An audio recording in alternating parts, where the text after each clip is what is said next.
Donc on voit vraiment toute cette installation pour l'allaitement et on voit cette interaction, ce lien qui se crée. On dit de sensorialité à sensorialité et c'est ce qu'on attend qui doit se mettre en place en fait. Et vraiment, il y a un accordage qui se met en place pour qu'en fait ce moment d'allaitement se passe harmonieusement. Ce regard, cet échange qui est créé, crée une boucle, un cercle vertueux qui fait que là, il est en train de créer la relation d'attachement avec sa maman. Si on n'est pas là avec le bébé, il peut s'endormir très vite, ne pas avoir assez pris à manger, puis du coup réclamer beaucoup plus vite à manger. Ce qui fait qu'après on se retrouve avec des bébés qui ne sont jamais satisfaits et qui deviennent peu réguliers dans leur rythme. Ça, c'est un facteur d'épuisement aussi pour les parents. Le problème des écrans, c'est que si c'est utilisé trop souvent, ça vient trop régulièrement casser cette cohérence en fait. Cette rencontre où tout se met ensemble. Et finalement, est-ce que ce que je fais sur le téléphone peut attendre? Parce que l'enfant, on voit bien que c'est difficile pour lui d'attendre et qu'il a besoin de cette qualité de présence pour être bien, pour bien manger, pour manger en continu.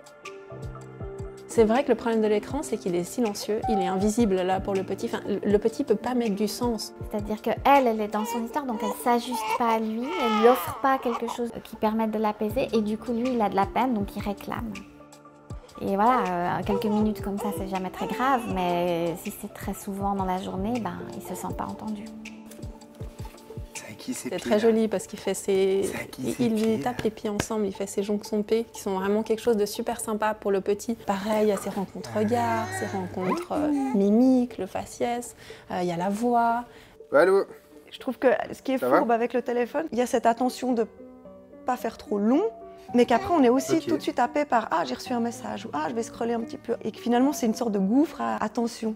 Face à l'écran, en fait, il y a cet état de still face en fait, où il y a comme un masque qui vient se poser sur le visage de l'adulte qui est en train de regarder son écran ou de consulter son écran. Ce qu'on voit, c'est qu'il est complètement happé par l'écran. Alors là, il y a aussi la notion vraiment de tout ce qui est lumineux, hein. Ça fait vraiment plein d'effets lumineux comme ça qui sont complètement hypnotisants. Et du moment qu'il est attiré par cet événement-là, il ne peut plus se concentrer sur sa propre tâche qui est de se nourrir, de téter et puis de fabriquer sa relation avec son environnement. Et comme il est en multitâche, eh ben, toutes les tâches sont dégradées.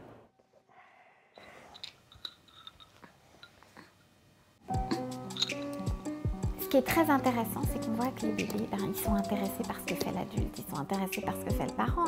Il est là, il regarde. Déjà, oui, de mettre l'ordinateur à distance me paraîtrait un premier élément.